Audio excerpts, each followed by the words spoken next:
woman any medicine, drug, substance, or thing whatever, or shall employ any instrument or other means whatever, with intent to thereby procure the miscarriage of any such woman, unless the same shall have been necessary to preserve the life of such woman, shall be guilty of a felony, and in the case the death of such pregnant woman be thereby produced, the offense shall be deemed manslaughter. In any prosecution under this section, it shall not be necessary for the prosecution to prove that no such necessity existed. The statute applies to all abortion procedures and deems all procedures resulting from abortions as felonious, with the exception of those performed to, quote-unquote, preserve the life of the mother.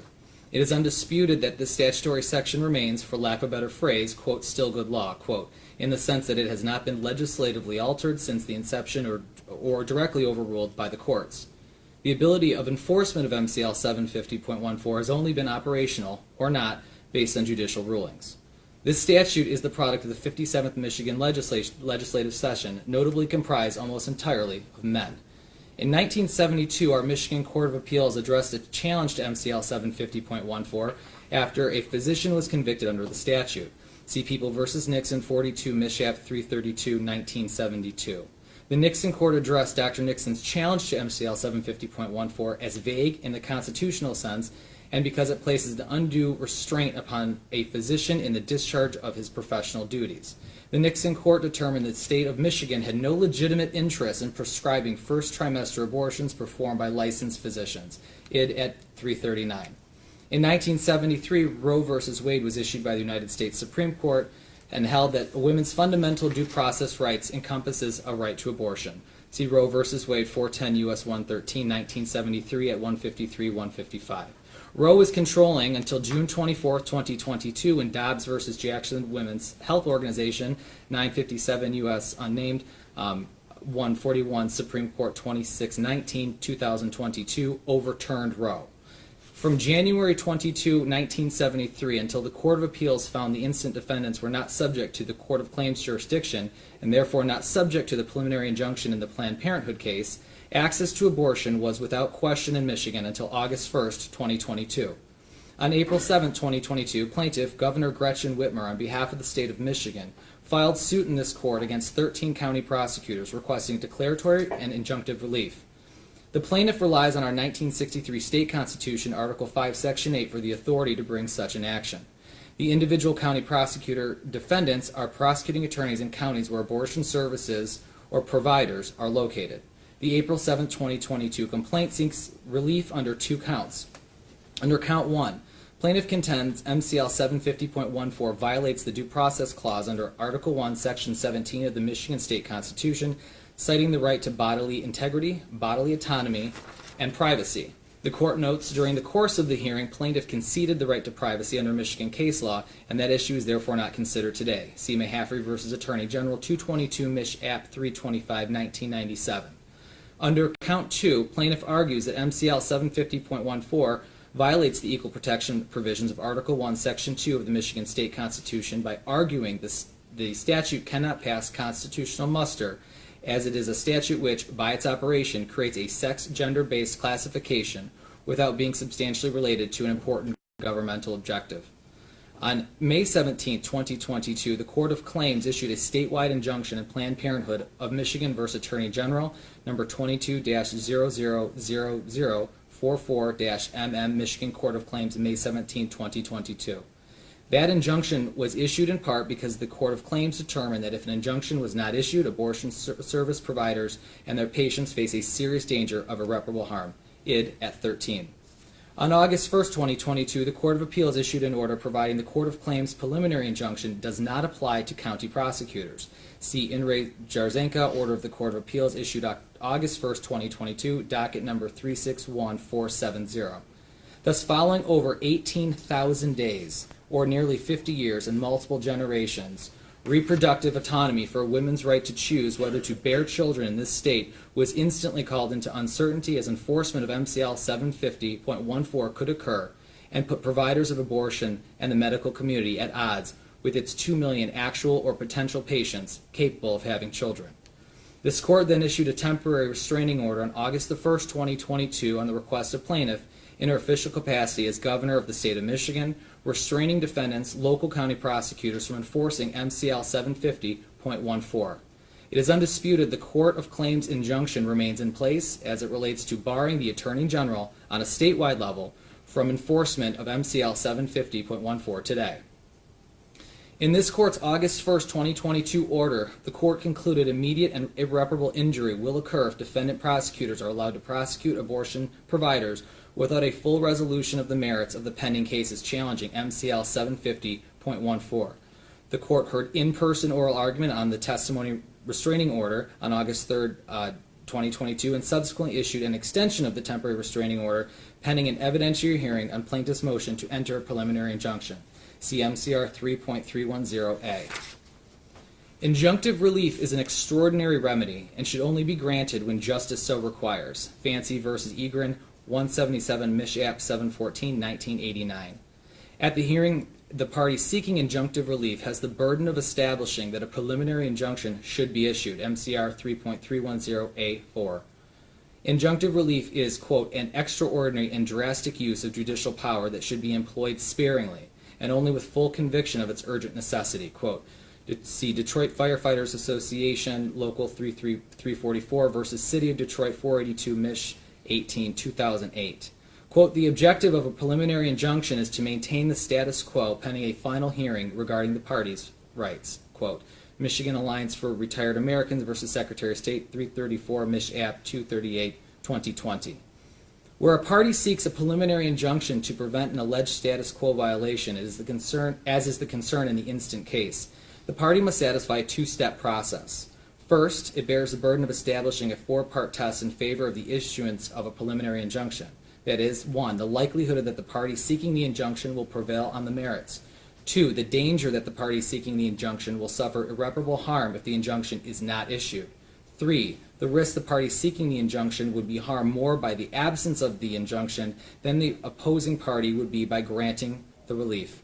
And 4, the harm to the public interest if the injunction is issued. See AFSCME Council 25 v. Woodhaven, 293 Mich. App. 143, 2011. Second, if a trial court determines that the standards for a preliminary injunction have been met and chooses to issue an injunction, it must promptly decide the merits of the status quo claim, MCR 3.310A. Subsection 5 requires, if a preliminary injunction is granted, the trial of the action on the merits must be held within 6 months after the injunction is granted, unless good cause is shown or the parties stipulate to a longer period. Detroit Firefighters, Supra. The court held oral argument on plaintiff's motion for a preliminary injunction, in this case on August 17th and 18th, 2022 in open court. The court also limited the number of witnesses and the time allotted for each witness's testimony, as well as for argument. The witness's testimony listed at the hearing is preserved for a full trial on the merits, MCR 3.310A2, and the court appreciates all counsel adhering to the court's directives as to the limited evidentiary hearing. In issuing this ruling, the court considers not only the evidence hearing testimony, but also the briefing by the named parties and oral argument from the August 3, 2022 temporary restraining order motion hearing. The court heard from 3 witnesses proffered by the plaintiff. Those witnesses were Dr. Lisa Harris, Dr. Natasha Bogdasarian, and Dr. Diana Norland. The court will note some, but not all, pertinent testimony from these witnesses. As an initial matter, the court found all 3 of these witnesses extremely credible in their testimony and weighs their testimony heavily. See In re Medina 317 Mich. App. 219, 2016. Quote, part of this court's duty as the trier of fact is to assess the weight and credibility of the witnesses and evidence and to determine what weight to allow any inferences. The court, end quote. The court notes defendants in opposition to the preliminary injunction request did not choose to cross-examine these witnesses. Dr. Harris testified regarding her OB/GYN career providing emergency care and testified about ending a pregnancy that could harm or kill a person carrying a child. Dr. Harris indicated the concern from her perspective in the medical field generally as to MCL 750.14's provision regarding the uncertainty of, quote, what does it mean to preserve life of the pregnant woman, quote. Dr. Harris testified regarding having no benchmark to determine how a high risk needs be in order for her to provide abortion services without being subject to potential criminal liability under MCL 750.14.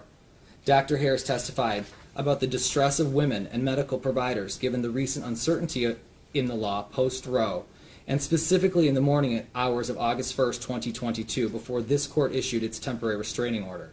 She also testified about her concerns about potential liability should she, quote-unquote, soft send a patient to a jurisdiction where abortion services remain intact, indicating a concern of, as it was put during closing arguments, quote, aiding and abetting.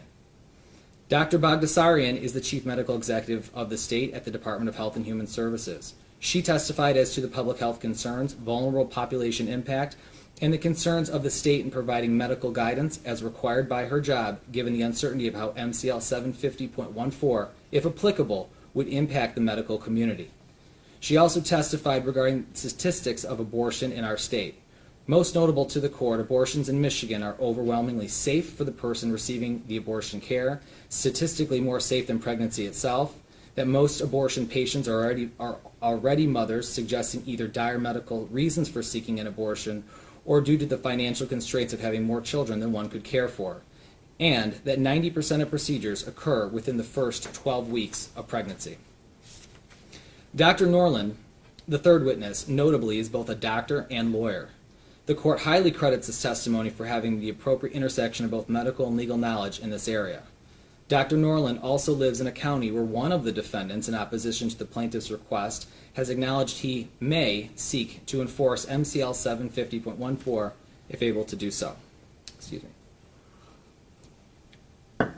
Notable to the court was Dr. Norland's testimony that the term miscarriage, the term used in MCL 750.14, is a medical term of art.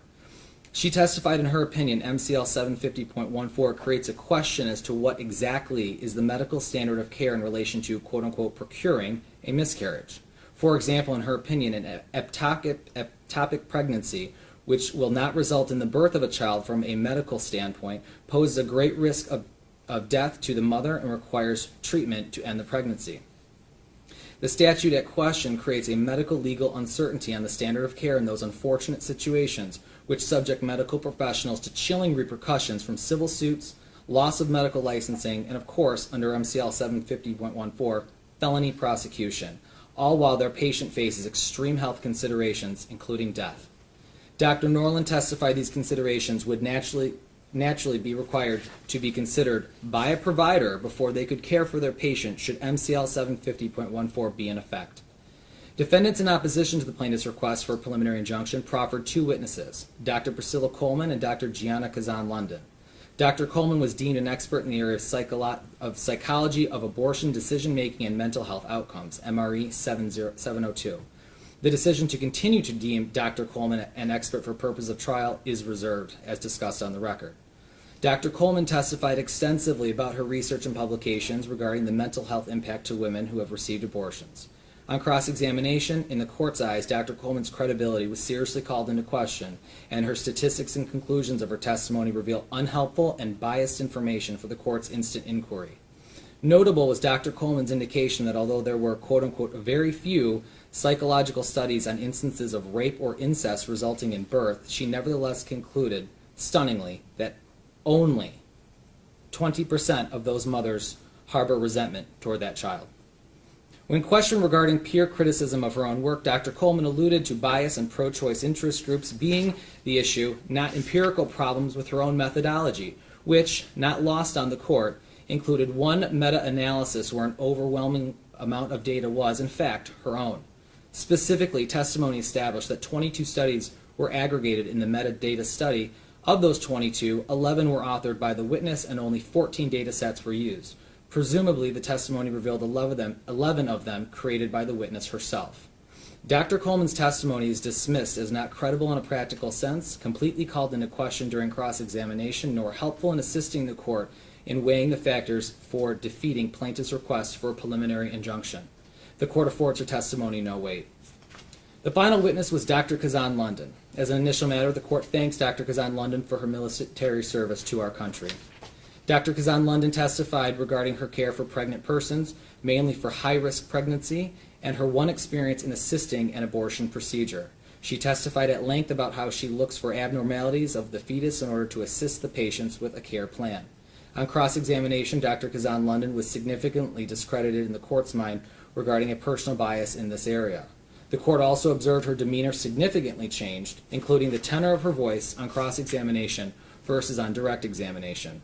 Notable to the court was the inability for Dr. Kazan-London to acknowledge from the court's perspective the impact of rape and a subsequent pregnancy on a victim, testifying that all births, even if the result of rape, are simply quote-unquote part of womanhood. Dr. Kazan-London's testimony is dismissed as not credible in a practical sense, completely called into question during cross-examination, nor helpful in assisting the court weighing the factors for defeating plaintiff's request for a preliminary injunction. The court affords her testimony no weight for purposes of the evidentiary hearing. Turning to the law. To prevail today, plaintiff must demonstrate entitlement to a preliminary injunction, in this case, as to all four elements required under case law. See Ask Me Supra. First, plaintiff must demonstrate the likelihood of success on the merits.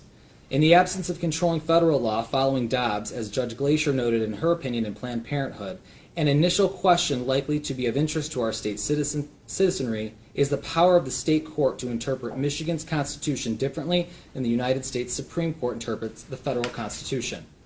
The Supreme Court has found, quote, state courts are absolutely free to interpret state constitutional provisions to accord greater protection to individual rights than do similar provisions of the United States Constitution, quote, Florida versus Powell, 559 U.S. 50, 2010. In fact, our state Supreme Court has held, quote, it is this court's obligation to independently examine our state's constitution to ascertain the intentions of those in whose name our constitution was ordained and established, quote, see People versus Tanner, 496, Mich. 199, 2014. Michigan's Constitution Due Process Clause need not be interpreted in lockstep with the 14th Amendment's Due Process Clause. Quote, although these provisions are often interpreted coextensively, our state constitution, Article 1, Section 17, may, in particular circumstances, afford protections greater than or distinct from those offered by the U.S. Constitution, Constitutional Amendment 14, Section 1. Quote, AFT Michigan versus Michigan 497, Mich. 197, 2015. Per Holland Home versus Grand Rapids 219 Mishat 384 1996, quote, this court is not constrained to adopt the United States Supreme Court's analysis of the constitutionality of abortion under the United States Constitution, but must instead focus its inquiry on the rights and guarantees conferred by our state constitution, end quote. And in the recent decision in Dobbs, the United States Supreme Court has invited, if not demanded, the states specifically address the issue of the constitutionality of protected abortion access to its citizens. Here, plaintiff has demonstrated by virtue of the language of MCL 750.14 a concerning and cognizable constitutional crisis as it relates to the medical profession and the women and persons capable of bearing children, including some transgendered men. The notions of bodily autonomy and integrity, due process, and equal protection have all been noted by the briefing and testimony, suggesting, overwhelmingly, that MCL 750.14 as it currently provides will be stricken in its entirety at maximum or in part at minimum. As the court will discuss later, there is also a proposed constitutional amendment likely to be presented to the electorate in the upcoming general election, which would significantly add abortion access in Michigan as a constitutional right if passed. As currently applied, the court finds the statute dangerous and chilling to our state's population of childbearing people and the medical professionals who care for them.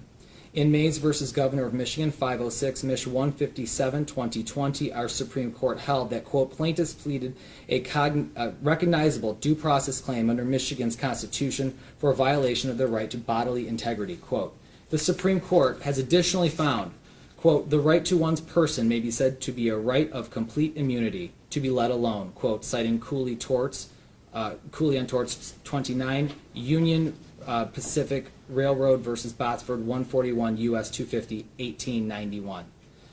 Subjecting providers to criminal penalty for medical care that was available, not to mention safe, as the testimony suggested, safer than pregnancy itself, without any justification from the state for doing so simply does not pass constitutional muster under our state's constitution.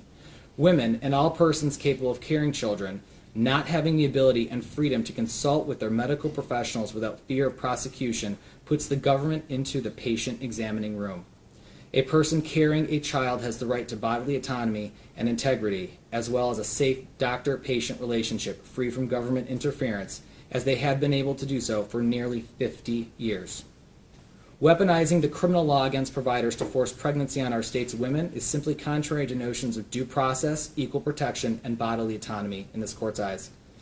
The complete disparity that this statute criminalizes providers and chills their ability to care for their childbearing patients, who are then left without resource, all the while ignoring that a man, even potentially a rapist, who is by definition a required component to the scenario we discussed today, is totally left out of liability under MCL 750.14. This too is contrary to basic notions of constitutionality and equal protection. The court briefly questions, for purposes of example only, what would the argument surrounding an equal protection, liberty, bodily autonomy, and bodily integrity argument that would be presented should mandatory vasectomy be at issue today in lieu of child gestation and birth? What if men were required to be unable, by statute and threat of criminality, to seed children until they could satisfy to their medical professional that they were capable to assist in the raising, supporting, nurturing, and education of a child? Imagine the response to that scenario. This court, having had the benefit of presiding over a family court docket where child support, contested paternity actions, and child abuse neglect matters that were highly litigated and contentious, raises the issue merely to highlight that matters surrounding government intrusion on the basis of sex and gender in relation to childbearing people and the decision to have or not to have a child overwhelmingly affects women and not men disproportionately.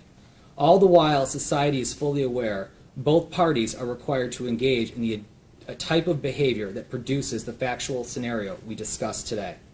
It is clear to the court that only one group is harmed by this statute: women and people capable of carrying children, and one group, men and people capable of impregnating someone, have zero culpability or risk, yet are a necessary component to this equation. As it is also clear the surreptitious avenue to avoid an equal protection allegation that the statute targets providers and not people is an obvious smokescreen which should not pass constitutional scrutiny. Plaintiff has therefore satisfied this prong of the analysis, and the court finds there's a strong likelihood that plaintiff will prevail, in whole or in part, in challenging the constitutionality of the now existing language and near total abortion ban prohibited under MCL 750.14 at trial. Next, the court must look at the danger that the parties seeking the injunction will suffer irreparable harm if the injunction is not issued. Though defendants in opposition to the matter before the court take issue with the notion the governor brought this action, quote, on behalf of the state, quote, and that therefore, they argue, the request fails ad initio on jurisdictional grounds, the court disagrees. First, as previously discussed regarding the nature of the underlying complaint, the state constitution provides the governor with the authority to bring suit on behalf of the state. In viewing the request during the evidentiary hearing as, quote unquote, the state and therefore its citizenry, the danger of harm to, quote unquote, the plaintiff could not be more crystal clear. Like a chain is only as strong as its weakest link, our state is only as strong as its most vulnerable and at-risk populations. Criminalization of our medical professionals for treating the women seeking appropriate, safe, constitutionally protected medical care is an irreparable danger to our society at large. By threatening physicians with criminality to the extent they would in turn diminish or refuse care, even be subject to aiding and abetting for seeking out-of-state care for a patient, puts the burden on the approximately 2 million Michigan citizens capable of pregnancy in extreme, untenable risk. To satisfy defendants' concerns about the proper party of interest in this respect, the court answers it's everyone, individually and collectively, and the request made in the instant complaint is appropriately brought by the head of the executive branch. Second, as previously discussed, the court reiterates concerns that the party seeking the injunction, i.e. the people of the state, would suffer irreparable harm if the injunction is not issued. But to highlight, regardless of anyone's closely held personal, medical, or religious beliefs, we trust our medical professionals to first do no harm. To impose criminality under MCL 750.14, as previously mentioned, thus denying care, preventing care, thwarting care, or deferring care to a more favorable jurisdiction, squarely contradicts our medical professionals' duties, oaths, and the standard of medical care. The very real danger of death, serious injury, infertility, abuse, forced pregnancy, poverty, etc., all testified at the evidentiary hearing, all stem from imposition of the statute at bar against the medical community to their patients. The harm to the body of women and people capable of pregnancy in not issuing the injunction could not be more real, clear, present, and dangerous to the court. The plaintiff has met its burden in demonstrating the second prong is also met. Next, the court considers whether the risk to the party seeking the injunction would be harmed more by the absence of the injunction than the opposing party would be by granting the relief. As the court has already discussed the harm to the state and its citizenry at length in the previous discussions, the court will focus now on the harm to defendants by granting the relief. From the court's perspective, there is precisely zero harm to the defendants by granting a preliminary injunction. Zero. Defendants suffer precisely no harm from the court preventing them from enforcement of a statute that, save for a handful of hours on August the 1st, 2022, they were otherwise unable to prosecute since 1973, should an injunction issue today. The option to investigate and prosecute alleged criminality under the guise of MCL 750.14 was never a viable option until recent developments, and waiting until the conclusion of this case to do so is, simply put, the ultimate example of maintaining the status quo, and precisely why courts are expressly vested with the ability to, with caution and careful consideration, to grant extraordinary preliminary injunctive relief. At maximum, trial on the merits of this case by court rule will occur within 6 months. To argue defendants suffer any harm given these facts is simply contrary to sound reason and logic. If, at the conclusion of this case, the court finds MCL 750.14 is constitutional, in whole or in part, defendants will be free to prosecute, with the great governmental resources available to them, the crime they wish to exercise their prosecutorial discretion to investigate today. And if MCL 750.14 is ultimately upheld, in whole or in part, at the conclusion of this case, defendants have a 6-year statute of limitations for which they can retroactively investigate, in their prosecutorial discretion, violations of the statute. Conversely, should they be allowed to prosecute under MCL 750.14 today, and tomorrow our Supreme Court finds the statute unconstitutional, or the proposed constitutional amendment nullifies MCL 750.14, there will be providers who could be charged with felonies that will result in loss of their liberty if incarcerated, and livelihood if they lose their medical license. The number of women impacted under this scenario, whether forced to give birth or to relocate to seek medical care, suffer irreversible uterine damage from an untreated ectopic pregnancy, to name a few plausible of many horrific outcomes, is unquantifiable for purposes of this scenario. In light of the fact this court finds no harm whatsoever to the defendants in being enjoined from being able to enforce this one particular statute, given the nature of these proceedings, the court suggests the county prosecutors focus their attention and resources in the meantime to investigation and prosecution of criminal sexual conduct, homicide, arson, child and elder abuse, animal cruelty, and other violent, horrific crimes that we see in our society, that they are fully capable of investigating and prosecuting, all while being enjoined from enforcement of MCL 750.14. As the court noted on August 3, 2022, the county prosecutors are also free to exercise their discretion to prosecute under MCL 750.30, the crime of adultery, also a felony, which, as far as this court is aware, has been declined to be prosecuted in any Michigan jurisdiction in all of recent memory. The plaintiff has satisfied this prong as well. Finally, the court must weigh the harm to the public interest that the injunction is issued. As previously discussed, the harm to the public only stems from not issuing an injunction here. Though the court appreciates both sides of this debate are passionate in their convictions, by not issuing an injunction today, the court would send the healthcare system into crisis, the extreme cost of which would then be put on the women of our great state, and not lost on the court without any repercussion for the men who, without a doubt, are a necessary component to create a pregnancy.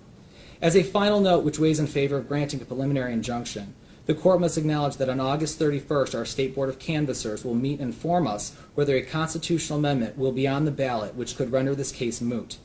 Though challenges to the proposed amendment are being brought, it appears a substantial, historical number of signatures have been submitted in favor of having the matter, that being reproductive autonomy, placed on the November general election ballot. The ultimate expression of political power in this country comes not from the branches of our government and those that serve as public officials in them, but from the people, the citizens who vote and participate in our fair and free electoral process. In just 81 days, on November 8, 2022, it is likely the citizens will decide this matter one way or another. Not lost on the court during the hearing on August 3, 2022, was defendants' in opposition in this case argument that this court must follow stare decisis, that is, follow precedent as it is. Though it appears the instant matter comes to this court due to a departure from stare decisis, this court acknowledges it is bound by precedent. In that vein, Dobbs defers the matter of abortion rights to the states, and this court finds it is overwhelmingly in the public's interest to let the people of the great state of Michigan decide this matter at the ballot box, assuming the constitutional amendment initiative is on the ballot on November 8th. Therefore, and for all these reasons, the court grants a preliminary injunction in this case, MCR 3.310A. In light of the likelihood of the matter being decided in the upcoming election, the court sets a pretrial conference required by court rule for November 21st, 2022 at 9:30 a.m. The court will set a trial date at which will occur by court rule no later than February 19th, 2023, if needed. Until further order of this court, defendants are hereby enjoined from enforcement of MCL 750.14 in all respects. The court finds the unique circumstances of this case, the procedural and factual predicate, the risks associated to the public, compel judicial intervention of this magnitude. As a final note, the court reminds the public that the final date to register to vote is October the 24th, 2022. Thank you, folks. That's all. All right.